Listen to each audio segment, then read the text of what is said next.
모텔인 어? 그 비바 뭐 성격은 그대로네. 안녕 비트.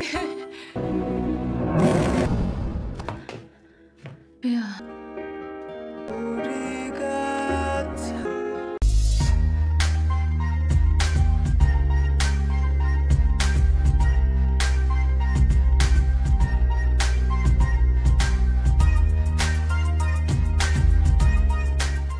Terlihat Jion dan Woo Hai berpisah, lalu kembali ke rumah masing-masing. Namun, di dalam hati mereka masih tersisa bayangan kenangan indah saat pernah bersama. Keesokan paginya, Jion terlihat menghadiri rapat bersama Pildu. Setelah rapat selesai, Pildu keluar dan menanyakan tentang seorang laki-laki yang kemarin sempat datang, yang bajunya sampai robek. Ia sempat bertanya apakah laki-laki itu adalah pacar Pildu. Namun, Pildu membantah dan menjelaskan bahwa pria tersebut bernama Woo Hai, yang mungkin sudah dikenalnya karena anak mereka bersekolah di tempat yang sama. Jion kemudian menambahkan bahwa mereka tengah mengerjakan sebuah proyek dokumenter, sehingga ia bekerja sama dengan Woo Hai.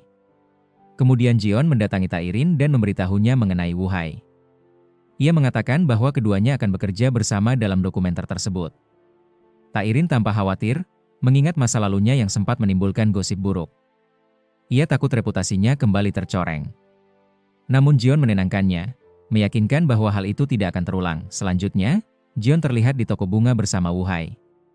Saat Woo Hai sedang melayani seorang pelanggan dengan cekatan, Jion kagum dan menyebutnya sebagai penjual yang handal. Woo Hai lalu menatapnya, hingga membuat Jion bertanya ada apa.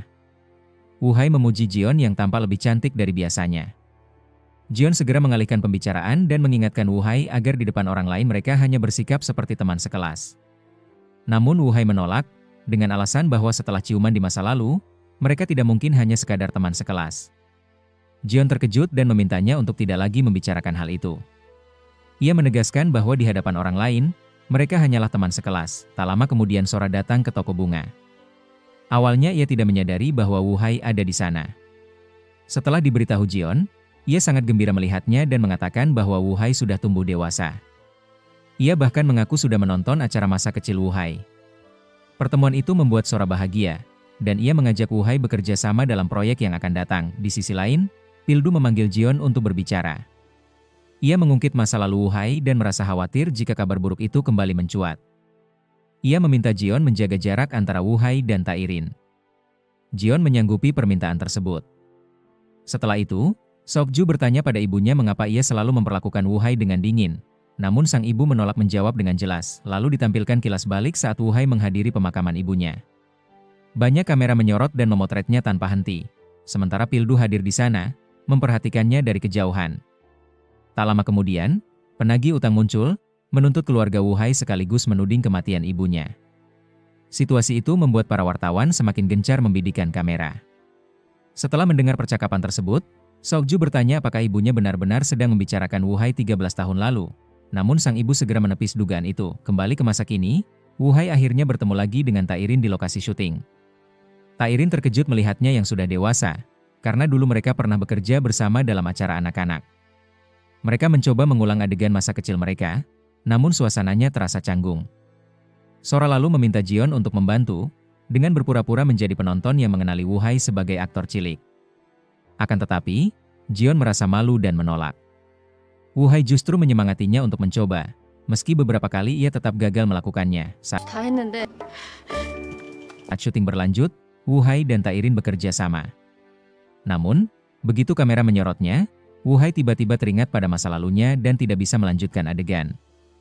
Jion menyadari kegugupannya dan menanyakan apakah ia baik-baik saja. Malam harinya, dalam perjalanan pulang bersama Jion dan Taerin, Woo Hai masih terlihat terguncang. Jion pun bertanya apakah ia mengalami serangan panik. Ia bahkan menawarkan bantuan seorang terapis. Woo Hai mengakui bahwa ia hanya terkejut setelah bertahun-tahun kembali berhadapan dengan kamera, sehingga dirinya mendadak membeku. Ia berjanji tidak akan terulang lagi. Malam harinya, Taerin tengah menjalani syuting bersama Janu. Sang sutradara yang duduk di dekat mereka memberi arahan agar saat Janu sedang makan, Taerin ikut menelan makanannya agar tampak natural. Namun suara kunyahan Janu yang berulang kali terdengar membuat Taerin jengkel. Ia kehilangan kendali dan dengan lantang berkata bahwa Janu tidak bisa mengunyah dengan baik dan justru melukai perasaannya. Setelah itu, Taerin menangis di lokasi syuting. Jeon yang menyaksikan kejadian tersebut segera menghentikan proses syuting. Dalam perjalanan pulang, Taerin mengakui kesalahannya pada Jeon. Ia berkata bahwa dirinya tidak mampu mengendalikan emosi saat melihat Janu mengunyah dengan cara yang menjijikan. Jeon menegurnya dengan halus dan mengatakan seharusnya Taerin memberitahu lebih dulu sebelum bereaksi seperti itu. Sementara itu, Woo-hai yang mendengar kabar dari Jeon tentang Taerin menangis di lokasi syuting, mencoba menanyakan langsung padanya. Namun Taerin membantah dengan mengatakan bahwa dirinya tidak benar-benar menangis, melainkan hanya berpura-pura. Saat itu Jeon juga membantu merapikan rambut Woo-hai yang berantakan, dan Woo-hai dengan polos meminta agar ia selalu melakukannya. Jeon menolak sambil berkata bahwa dirinya bukan manajernya. Di lain waktu, Woo-hai berada di perpustakaan bersama seorang wanita. Ia dengan antusias mengatakan bahwa dirinya sebentar lagi akan muncul di televisi. Wanita itu terkejut dan bertanya mengapa ia baru melakukannya sekarang. Woo-hai menjawab bahwa setelah sekian lama, akhirnya ia bertemu seorang gadis yang ingin ia habiskan lebih banyak waktu bersamanya. Dan itulah alasan ia kembali tampil di layar. Di tempat lain Jael datang menemui Jeon. Ia meminta bantuan agar putrinya bisa bertemu dengan Woo-hai lagi. Jeon pun menyanggupi. Setelah itu, Jael menemui Taerin untuk membicarakan proyek acara. Di malam hari, Nuri datang ke toko bunga Woo-hai, namun mendapati toko sudah tutup. Ia bertanya-tanya apakah toko itu bangkrut. Saat masuk ke dalam, ia menempelkan sebuah stiker di motornya, memotret, lalu mengunggahnya ke media sosial. Sementara itu, Jeon sedang sibuk bekerja saat Seokju menghampirinya. Jeon menolak untuk diganggu, sehingga Seokju beralih membuat gelembung sabun. Tidak jauh dari sana, beberapa karyawan sedang membicarakan Woo-hai, Taerin, dan juga Jeon. Mereka mengkritik bagaimana Woo-hai yang kembali ke layar setelah sekian lama bisa saja mengalami masalah yang sama seperti di masa lalu. Perkataan itu terdengar oleh Seokju. Ia segera mendatangi mereka, membuat keributan, lalu mengusir mereka. Di sisi lain, Taerin datang menemui Pildu untuk membicarakan acara mereka. Namun, Seokju juga muncul di sana dan memperkenalkan dirinya sebagai putra Pildu. Taerin terkejut mendengarnya. 대표님 아드님이... Tak lama kemudian, Woo-hai menerima buket bunga dari Seokju. Di dalamnya ada sebuah catatan yang menyinggung soal dirinya yang akan kembali tampil di acara tanpa memberitahu terlebih dahulu. Kabar itu membuat Jeon dan Taerin curiga. Mereka mulai bertanya-tanya apakah benar Woo-hai dan Seokju bersaudara. Taerin menanyakan hal itu langsung, namun Woo-hai menghindar dan enggan membicarakannya. Ia kemudian menjelaskan bahwa ketika dirinya berusia 12 tahun, ayahnya menikah dengan ibu Seokju. Saat itu Woo-hai diajak untuk tinggal bersama mereka. Tetapi ia menolak karena ingin tetap bersama adiknya. Beberapa saat kemudian, Woo-hai menemui Pildu. Dalam kilas balik, terlihat Woo-hai pernah meminta ayahnya dan juga Pildu untuk menjaga Nuri saat ia harus menjalani wajib militer. Namun, Pildu menolak mentah-mentah dan justru menekan ayah Woo-hai agar segera menyelesaikan masalah itu sendiri. Woo-hai mengingat bahwa Pildu pernah memberinya uang saat SMA, lalu mengembalikan uang itu. Meski Pildu sempat menolak, Woo-hai memaksanya untuk menerima. Ia juga mengungkapkan alasannya tidak menyukai Pildu, namun masih menghormati putranya karena telah menjaga Nuri di masa lalu. Woo-hai menegaskan bahwa ia hanya ingin mengembalikan uang itu, lalu berbalik meninggalkan Pildu. Woo-chan datang menemui Woo-hai dengan membawa hadiah. Ia mengetahui Woo-hai akan kembali tampil di acara televisi. Namun Woo-hai tidak tampak bahagia melihat ayahnya dan justru memintanya pergi. Tak lama kemudian, sebuah berita mengejutkan tersebar luas. Berita itu mengungkap masa lalu Woo-hai yang pernah bekerja sama dengan Taerin, sehingga merusak nama baik Taerin.